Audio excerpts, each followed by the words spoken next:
우리 함께 말씀을 읽고서 함께 말씀을 나눴으면 합니다. 오늘 우리에게 주신 하나님 말씀은 시편 7편 말씀입니다.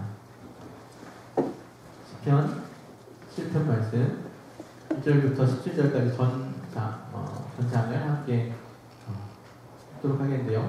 자매님들과 형제님들이 한 절씩 교독하면서 말씀을 읽도록 하겠습니다. 네, 읽기를 시작하겠습니다. 자매님들부터 먼저 읽습니다. 여호와 내 하나님이여, 내가 주께 피하오니 나를 쫓아오는 모든 자들에게서 너를 구원하여 내소서.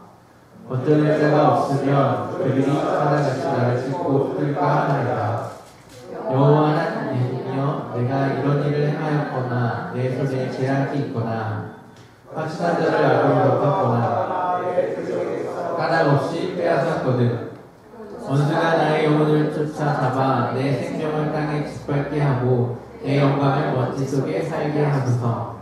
여호와여, 스스로 일어나사 내 대적들의 눈을 막으시며 나를 위하여 깨소서. 주께서 심판을 명령하셨나이다. 민족들의 모임이 주를 들게 하시고 그 위 높은 자리에 돌아오소서.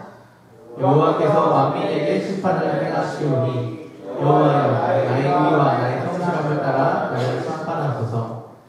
악인의 악을 끊고 의인을 세우소서. 의로우신 하나님이 사람의 마음과 양심을 감찰하시나이다. 나의 방패는 마음이 정직한 자를 구원하시는 하나님께 있도다. 하나님은 의로우신 극한 자이시며 매일 분노하시는 하나님이시도다. 사람이 회개하지 아니하면 그가 그의 혀를 가시며 그의 화를 이미 당겨 예비하셨도다. 죽일 도구를 또한 예비하시며 그가 만드는 화살은 불활들이로다.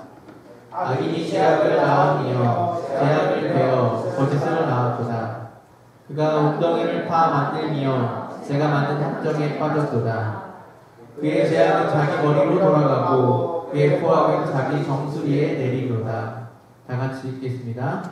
내가 여호와께 그의 일을 따라 감사하며 지존하신 여호와의 이름을 찬양하리로다. 아멘. 여러분은 미국에 오신 지 얼마나 되셨나요? 저는 미국 온 지가 이제 한 8년 넘어가고 있는 것 같습니다. 미국에 처음 왔을 때 많은 것이 좀 생소하고 미국 이런 데구나 라는 생각을 했었는데 그 중에 한 가지는 바로 이 미국의 경찰들의 어떤 위압적인 되게 무서운 태도였습니다. 그럼 한국에서 경찰은 한국 경찰 캐릭터가 있죠. 포돌이라는 아주 귀여운 캐릭터가 있어서 시민을 위해 봉사하고 또 희생하는 어떤 민중의 지팡이 이미지, 또 그러니까 친근하게 불러서 길을 물어볼 수 있을 것 같은 친절한 경찰 아저씨의 이미지였다면 미국의 경찰은 좋게 말하면 좀 공권력의 수호자, 또 나쁘게 말하면 좀 오만하고 무섭고 위압적이고 그 공권력을 이렇게 막 휘두르는 선도부 아시나요? 네. 약간 그런 느낌이었습니다. 여러분도 아마 비슷한 느낌을 받아보신 적이 있을 것입니다. 물론 모든 경찰이 그런 것은 아니지만 제가 만난 꽤 많은 경찰들이 이런 약간 무섭게 위압적인 태도를 가지고 저를 대했던 적이 많았던 것 같습니다. 아마도 제가 잘못해서 잡혔으니까 그렇겠죠. 아마도 총기가 허용되는 위험한 나라이기 때문에 경찰들이 공권력을 지키기 위해서는 어느 정도 위압적인 태도를 가지고 있어야만 할 필요가 있었을 것 같습니다. 하지만 때로는 이게 너무 심해서 경찰들에게 좀 억울한 일을 당하고도 아무 말도 못하고 속으로 억울한 마음을 가졌던 경우가 여러분 있을지도 모르겠습니다. 몇 년 전에 저에게 그런 일이 억울한 일을 당했던 경우가 있는데요.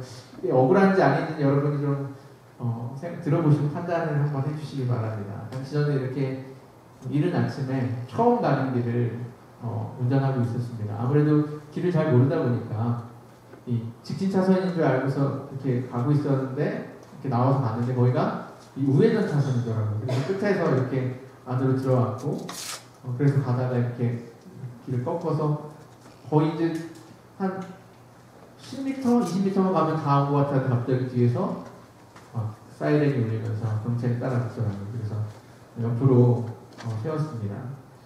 제 뒤에 이제 경찰차가 멈춰서 경찰이 나와가지고 저한테 다가와서 창문을 내리라는 신호를 하는데 저는 정말로 순수한 마음에서 내가 뭘 잘못해서 내가 걸린 건지 모르겠어서 내가 무슨 잘못했냐고 물어봤습니다. 그랬더니 경찰이 마치 제가 잘못을 하고도 뻔뻔하게 그렇게 물어보는, 모르는 척하고 있는 것으로 생각했는지 아주 기분 나쁘다는 식으로 저를 막 몰아붙였습니다. 그러다가 저는 이제 더 따지다가는 경찰의 화만 돋구겠다 싶어가지고 조용히 그 자동차 등록증, 운전면허증을 챙겨서 경찰관에게 줬습니다. 경찰은 제소를 가져가더니 한참 동안 있다가 저한테 왔는데 조금의 딱지 3개를 한꺼번에 가져왔습니다. 한 장도 아니고 2장도 아니고 3장이나 가져온 겁니다. 그래서 저는 왜 도대체 딱지 3장이 무엇 때문에 받은 것인지 제가 물어봤더니 첫 번째는 끼어들기 한 것에 대한 딱지였습니다. 좀 억울한 점이 있긴 하지만 그래도 제가 잘못한 건 잘못한 거니까, 모르고 잘못한 것이 잘못한 거니까 알겠습니다. 근데 두 번째는 내비게이션을 이 차 앞 유리창에 붙였다는 것 때문에 딱지를 받은 거였습니다. 전 사실 그게 불법인지 모르고 있었거든요. 거기다 안 붙이면 어디다 붙이는지 잘 모르겠어요. 거기다 붙인 도로 이렇게 나온 건데. 어쨌든 그것도 제가 잘못한 거니까, 할 수 없이 넘어갔고요. 세 번째 딱지는 제가 인슈런스 카드를 안 가지고 있었기 때문에 준 딱지였습니다. 저는 분명히 인슈런스 카드를 가지고 있었습니다. 제 차에 잘 넣어놓고 있었고요. 근데 사고가 아니라, 경찰한테 잡혔을 당시에, 저는 그 인슈런스 카드를 주는 거를 모르고 있었어요, 그 당시에. 그리고 인슈런스 카드는 사고가 나야지 주는 걸로 알고 있었습니다. 그래서 나는 가지고 있었다. 왜 가지고 있는데 왜 이걸 주냐? 그랬더니 가지고 있었으면 왜 안 줬냐 이거예요. 왜 나한테 제시를 안 했냐 이거예요.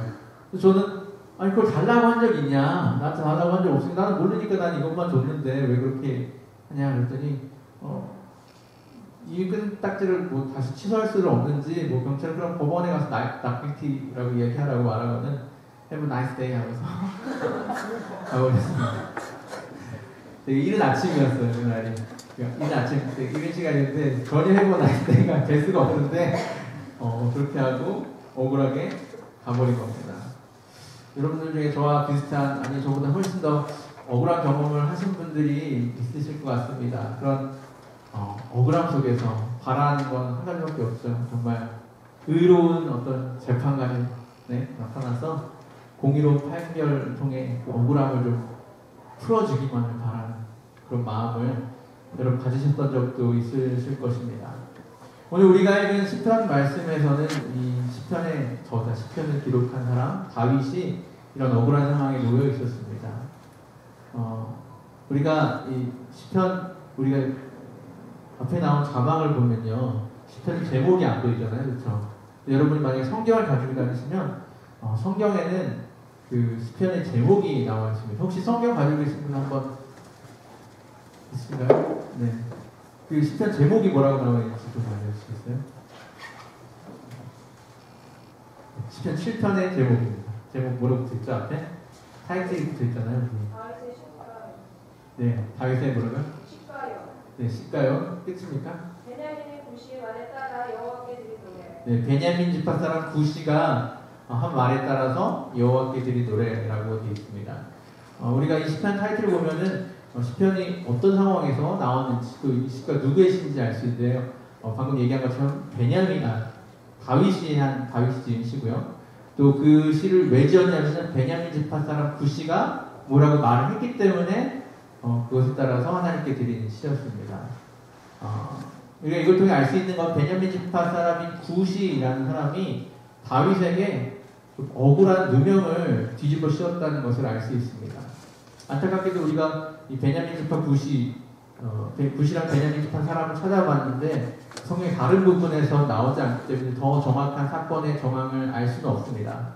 하지만 우리는 이 본문에 나와 있는 이 몇 가지 구절을 가지고 다윗이 처한 상황이 어떤 것인지 어렴풋이 좀 유추해 볼 수 있습니다. 이 베냐민 사람 굿이는 다윗에게 거짓된 루머, 이런 잘못을 어떤 것을 했다라고 퍼뜨렸고, 이 루머로 인하여서 다윗에게는 그를 해하려고 하는 많은 적들이 생겨났다는 것입니다. 하지만 다윗이 이 안에서 분명히 얘기하는 것은 자기는 그런 일을 저지른 적이 절대로 없다, 결백하다라고 주장하고 있습니다. 베냐민 지파는 대대로 이 다윗 왕, 그리고 다윗 왕조에 대해서 좀 반감을 가지고 있었던 지파였습니다. 그 이유는 다윗의 전 왕이었던, 모르죠? 네, 사울. 우리 그 왕자의 역사 하시는 분들, 네, 같이 들으시는 어디 계시죠? 네, 그 다윗의 전 왕이었던 사울. 사울이 어느 지파였죠? 네, 베냐민 지파였습니다. 그렇죠? 사울이 베냐민 지파에서 나왔기 때문에 이것과 관련이 있을 것입니다. 그들의 입장에서 보면은 다윗이라는 임금은 자신의 지파에서 이 왕자를 뺏어간, 왕조를 빼앗아간 왕이었기 때문에 이 다윗 왕을 탁탁하지 못하게 생각한 건 당연한 일이었을지 모르겠습니다. 근데 이런 반감 때문에 다윗에 대한 거짓된 루머를 터뜨려서 다윗에게 누명을 뒤집어 씌웠습니다. 거짓된 루머일 수도 거짓된 루머일지도 모르겠고 아니면 오해일지도 모르는, 어쨌든 다윗과는 상관없는 이야기가 퍼진 것입니다. 이런 루머가 무서운 건 뭐냐면 사람들이 그 루머에 대해서 좀 해명할 기회를 따로 주지도 않은 채 그 루머를 사실로 어느 정도 인정한다는 것입니다. 다윗의 입장에서는 이것을 억울해도 억울함을 풀 만한 방법이 전혀 없었습니다.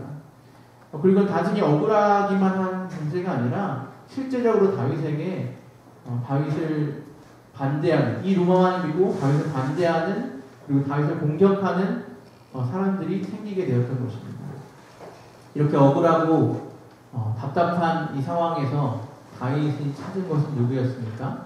다윗은 의로운 재판장을 찾고 있습니다. 공의롭고 공평한 판결을 통해서 자신의 억울함을 좀 해결해 줄 만한 그 재판관을 찾고 있었습니다. 그리고 그 재판관은 누구이십니까? 바로 여호와 하나님이십니다. 다윗은 자신의 억울함을 풀어줄 마지막 희망이신 여호와 하나님께 이 자신의 억울함을 호소하는 이 시를 쓰고 있는 것입니다. 하나님께서 우리의 의로운 재판장이시다, 의로운 재판관이시다 라는 것은 어떤 의미가 있습니까? 의로우신 재판관이신 하나님은 모든 것을 심판하실 수 있는 능력이 있으신 분입니다. 여러분, 세상의 재판관들은 그들의 능력에 있어서 한계가 있습니다. 세상의 재판관들에게는 분명히 자신이 재판할 수 없는, 건드릴 수 없는 영역이 존재합니다. 소위 말해서 이 법 위에 있는 사람들이 있을 수 있습니다. 그들은 세상의 어떤 법의 허점을 잘 알고 그것을 잘 이용할 줄 알고 심지어 자신들이 원하는 대로 법을 만들어내기도 합니다. 세상에 많은 힘 있는 악인들은 이렇게 세상에서 떵떵거리면서 세상의 심판을 피해가는 것 같습니다. 또한 어떨 때 법에 힘이 미치지 않는 영역, 법을 해결할 수 없는 영역도 있습니다. 예를 들어 지금 다윗이 겪고 있는 이 상황 역시 사실 법에 힘이 미치지 않는 영역이죠. 루머로 인하여 받고 있는 피해에 그 루머를 퍼뜨린 사람을 우리가 처벌한다고 해도 그 피해는 쉽게 회복되지 않습니다. 또 사실 자신에 대한 루머들에 대해서 일일이 대응하는 것도 결코 쉽지 않은 일입니다. 하지만 하나님은 그 모든 것을 심판하실 수 있는 능력이 있는 분입니다. 그 누구도 하나님의 법 위에 서 있을 수 없고 그 어떤 일도 하나님의 법이 미치지 않는 부분은 없습니다. 하나님이 결국 하나님의 공의로 모든 것을, 모든 사람을 심판하실 것입니다. 누구도 이 하나님의 심판을 피해갈 수 없습니다. 어떤 것도 하나님의 심판의 영역을 벗어난 것은 없습니다. 다윗은 이를 7절, 8절에서 다음과 같이 표현하고 있습니다. 민족들의 모임이 주를 들게 하시고 그 위 높은 자리에 돌아오소서. 하나님의 원래 자리는 그 위 높은 자리입니다. 모든 민족들 위해 다시 돌아와 주세요. 여호와께서 만민에게 심판을 행하시오니, 하나님 모든 사람에게 심판을 행하십니다. 민족들의 모임 그 높은 자리에 계신 하나님은 만민을 심판하시는 분이십니다. 하나님은 인간이 심판할 수 없는 것도 심판하실 수 있는 능하신 하나님이십니다. 또한 의로우신 재판관이신 하나님은 판결을 내리실 뿐만 아니라 그 판결에 따라서 바로 법을 집행하는 능력도 있으신 분이십니다. 여러분, 이 세상의 판결을 내리는 재판관과 그 판결을 집행하는 사람은 다릅니다. 하지만 하나님은 판결을 내리시고 그 판결을 집행하십니다. 그래서 세상의 법정에서 재판은 정말 길고 지루한 싸움입니다. 어떠한 확정된 판결이 내리기 전까지 많은 시간이 걸립니다. 그 판결이 내려져서 그리고 법이 집행될 까지는 더 많은 일들이 벌어집니다. 그래서 어떤 일이 중간에 벌어져도 손을 쓸 수 없는 상황이 많이 있습니다. 예를 들어서 정말 열심히 살인 사건에 대해서 이렇게 열심히 변호를 준비하고 열심히 검사가 공격할 거를 다 준비하고 증인을 딱 준비했는데 여러분 그런 경험 많이 보시죠? 갱들이 나와서 이렇게 그 증인을 몰래 없애버리면 그 다음부터는 손 쓸 방법이 없는 것입니다. 또 그 판결이 내려지고 법이 집행될 때도 능력 부족으로 이 법이 제대로 집행될 수가 없을 때가 많습니다. 여러분, 한국에는 그 탈세를 저지른 많은 사람들이 자신의 이 재산을 너무너무 잘 꽁꽁 숨기고 있어서 그것을 세금 징수하려는 사람들이 그들의 재산을 찾으려고 정말 열심히 노력하고 그래서 그들에게서 세금을 걷어내려고 정말 많은 노력을 하지만 대부분의 경우 그렇지 못한 경우가 참 많이 있다고 합니다. 이처럼 판결에 따른 집행을 하기 위해서 충분한 능력이 있어야지만 그렇지 못한 경우에는 판결을 집행할 수가 없습니다. 하지만 하나님은 바로 판결을 내리시고 그에 따라 판결을 바로 확실하게 집행하실 수 있는 능력이 있습니다. 하나님 그 판결에 따라서 집행이 늦어지기 때문에 피해를 받는 이들을 능히 보호하실 수 있는 능력을 가지고 계신 분이고요. 그 판결에 따른 집행을 피하려고 하는 사람들이 하나님 앞에서 도망칠 수 없습니다. 다윗이 이런 하나님의 법을 집행하실 능력을 12절 13절에서 다음과 같이 이야기합니다. 사람이 회개하지 아니하면 그가 그의 칼을 가시며 그의 활을 이미 당겨 예비하셨다. 죽일 도구를 예비하시며 그가 만드는 화살은 불화살들이로다. 하나님은 자신의 법을 만드시고 그 법에 따라 판결을 내리시고 그 판결에 따라 집행하십니다. 무엇보다도 의로우신 재판가신 하나님은 공의로우시고 공평하신 재판을 내립니다. 무한한 능력을 가지고 절대 권력을 가지고 있는 이분이 만약 의롭지 못한 재판을 내린다고 한다면 그것보다 더 큰 재앙은 없을 것입니다.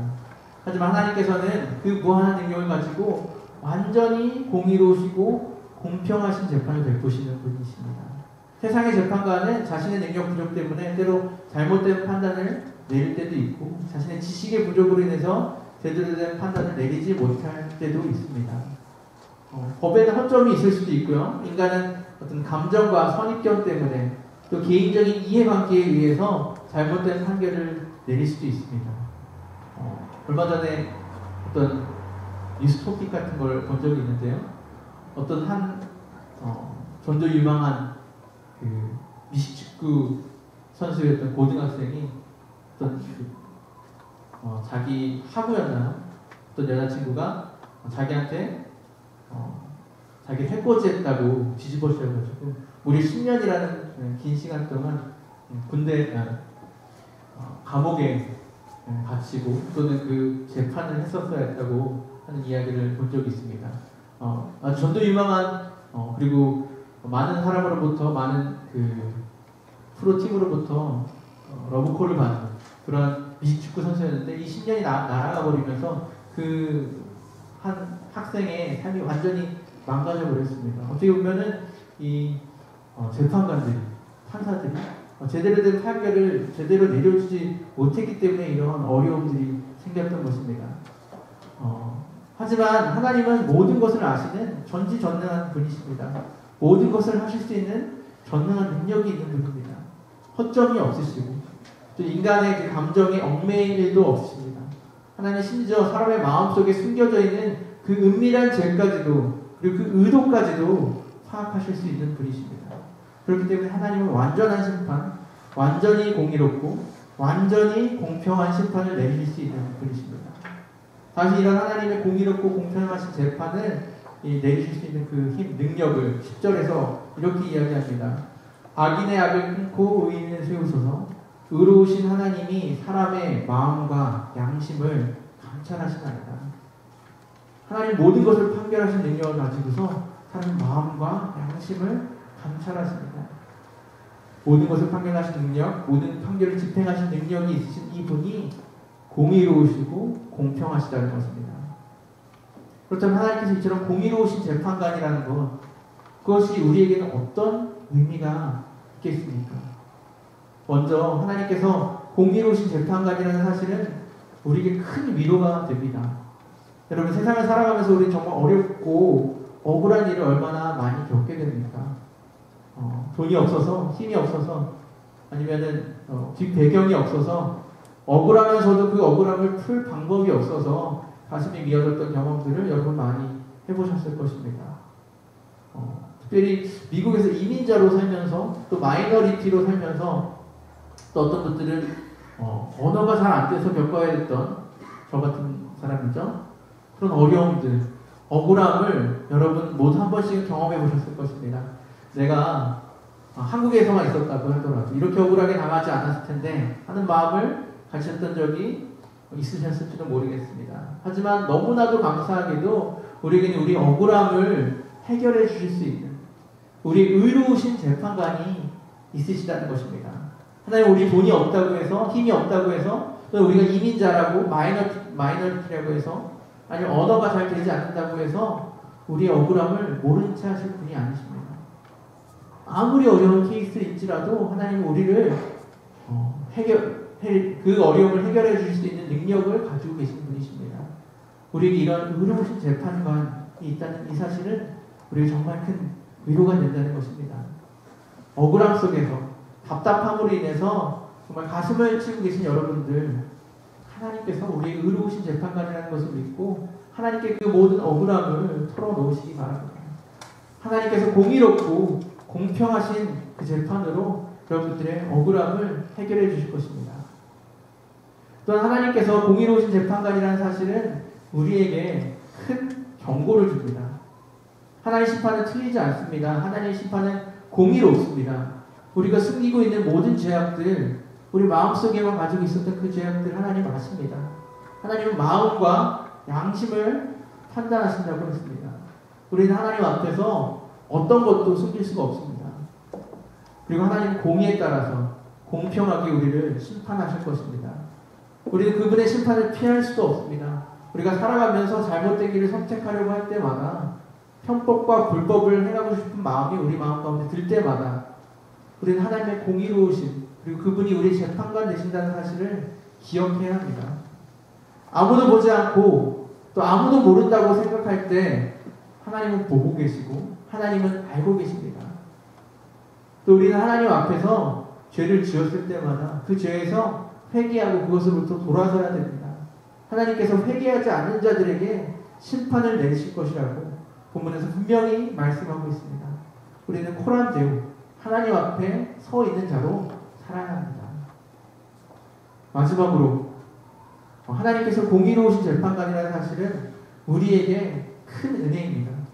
앞에서 뭐라고 그랬죠? 하나님이 공의로우신 재판관이라는 사실, 의로우신 재판관이라는 사실은 우리에게 큰 위로가 된다고 했고요. 또 우리에게 큰 경고를 주고 있다고 했고요. 마지막 우리에게 큰 은혜가 된다는 것입니다. 하나님의 공의로우신 재판관도 우리의 모든 죄를 아십니다. 그리고 누구도 그 공의로우신 하나님 앞에서 똑바로 설 수 없습니다. 누구도 그 죄로부터 완전히 자유할 수 없기 때문입니다. 하나님의 공의에 따라 우리는 모두 심판을 받아야 됩니다. 이것은 우리에게 얼마나 두려운 일입니까? 하나님이 모든 것을 아시는 하나님이 우리의 마음 깊은 곳에 있는 그것까지 다 아시는 하나님께서 우리를 재판하신다는 이 사실 얼마나 두렵습니까? 하지만 하나님이 그 판결의 결과로 받아야 할 그 심판, 그 판결의 결과로서 우리가 받아야 될 모든 죄악의 그 대가를 우리가 아닌 예수 그리스도에게 담당시키셨습니다. 예수 그리스도께서 우리를 위해 죽으심으로써 우리가 죽어야 할 그 자리에서 죽으심으로 말미암아 십자가에서 우리의 모든 죄를 지고 우리를 대신해 돌아가심으로 말미암아 하나님의 공의로우심이 완전히 이루어졌습니다. 하나님은 공의로우신 재판관이시기 때문에 우리를 심판하셨지만 또 우리를 사랑하시기 때문에 그 심판의 결과를 스스로 담당하신 것입니다. 이것이 바로 하나님의 은혜입니다. 우리는 모두 이 하나님의 은혜 없이는 살아갈 수 없는 사람들입니다. 내가 진실로 너희에게 이르노니 내 말을 듣고 또 나 보내신 이를 믿는 자는 영생을 얻고 심판에 이르지 아니하나니 사망에서 생명으로 옮겼느니라. 요한복음 5장 24절에서 이렇게 이야기하고 있는 것입니다. 사실 몇 주 전에 한 셀장님이 저에게 심판에 관한 질문을 던진 적이 있었습니다. 요약하자면 그 질문은 그리스도인들에게도 최후의 심판이 있는가? 그리고 그 최후의 심판 때에 서야 하는가? 라는 질문이었습니다. 우리가 방금 전에 요한복음 5장 24절에 의하면 예수님 말을 듣고 예수님을 보내신 이를 믿는 자들, 다시 말하면 그리스도인들에게는 심판이 없다고 이야기하고 있습니다. 그렇다면 우리는 그 최후의 심판에서 자유롭습니까? 우리는 자유롭기 때문에 우리가 어떤 짓을 하더라도, 우리가 어떤 삶을 살더라도 그 심판대에 서지 않게 된다는 것입니까? 그런데 성경의 또 다른 본문은 또 다른 이야기를 하고 있는 것처럼 보입니다. 로마서 14장 10절의 말씀을 제가 한번 읽어보겠습니다. 내가 어찌하여 내 형제를 비판하느냐? 어찌하여 내 형제를 업신여기느냐?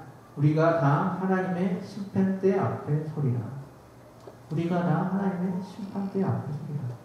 이 말씀을 보면 분명히 우리가 하나님의 심판대 앞에 서서 그 심판을 받아야 한다는 것처럼 이 말씀이 보여준다는 것입니다. 도대체 어떤 것이 맞는 것입니까? 어떤 것이 하나님의 말씀입니까? 두 가지 다 하나님의 말씀입니다. 그렇죠? 앞에 게 틀리고 뒤에 게 맞는 것도 아니고요. 뒤에 게 틀리고 앞에 것이 맞는 것도 아닙니다. 이 모든 것은 다 하나님의 말씀입니다. 저는 사실 이 질문을 받았을 때 저도 마음속에 어떤 게 맞는 거지? 라는 마음이 들었기 때문에 바로 답을 못 드렸습니다. 제가 좀 공부를 해봐야겠다. 이거에 대해서 알아봐야겠다. 라고 생각을 하면서 오늘 말씀을 준비하면서 그것에 대해서 알아보려고 했습니다. 심판에 대한 말씀이 사실 성경에 정말 많이 나옵니다.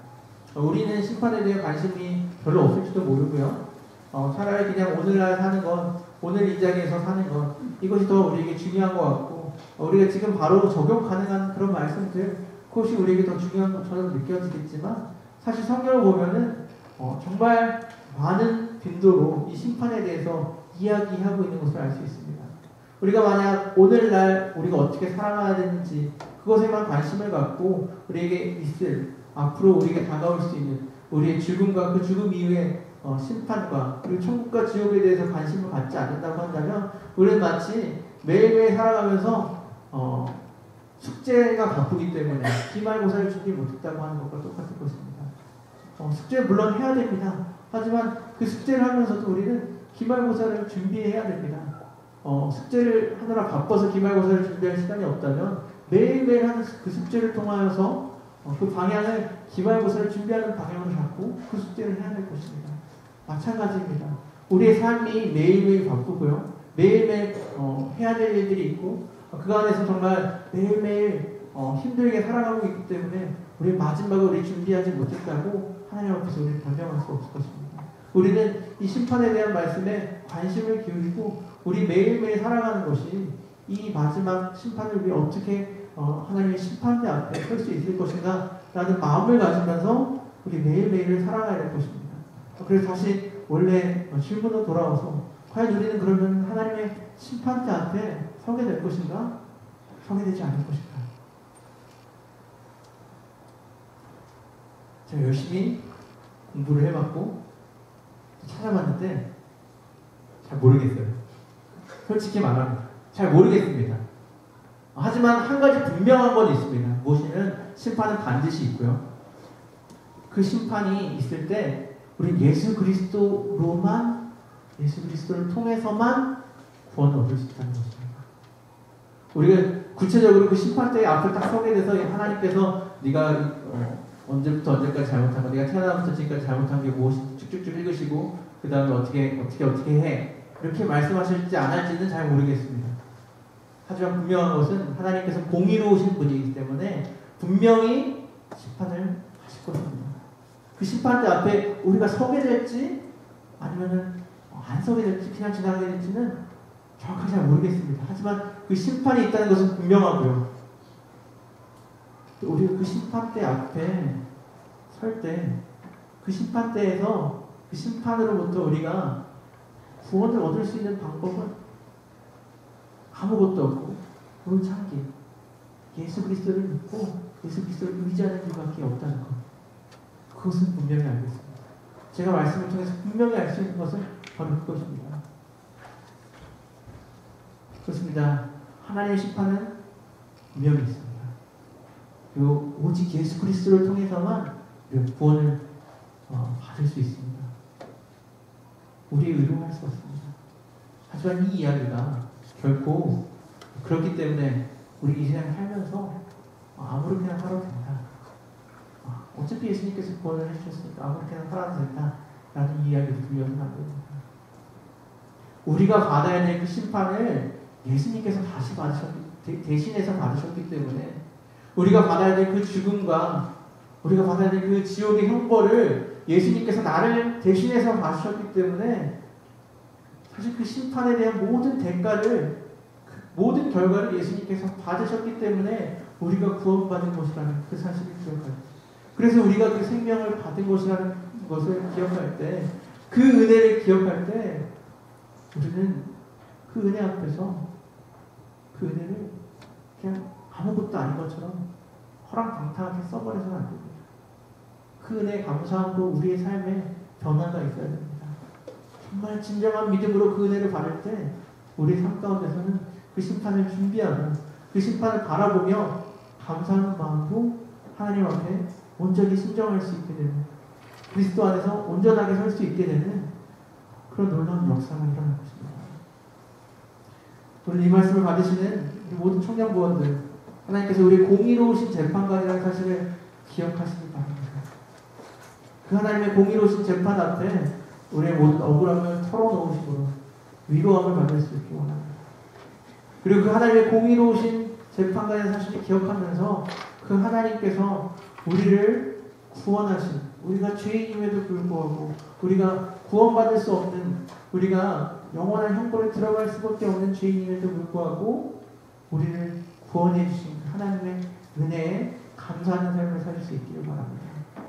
그리고 그 공의로우신 하나님 앞에서 그 은혜 받은 자로서 그 은혜를 경험한 자로서 그 은혜 가운데 사는 사람으로서 하나님의 의로우심을 닮아가는 저희들 될 수 있기를 주님의 이름으로 간절히 소원합니다.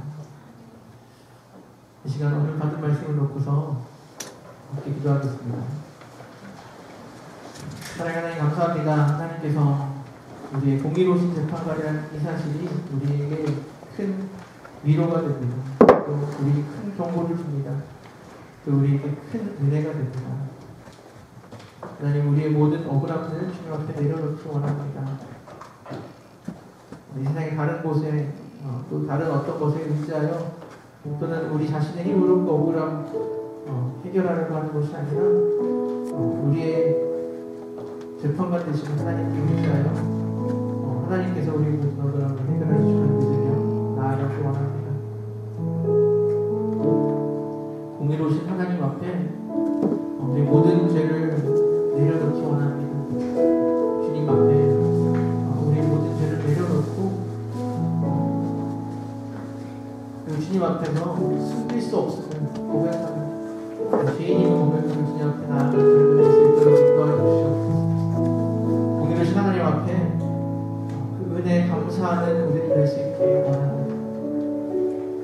정말 죽을 수밖에 없는 죄 이미 죽은 우리들 하나님 그 심판 앞에서 결코 우리의 힘으로 설 수 없는 우리들 공의로우신 하나님의 판결 앞에 그 유죄로 판결난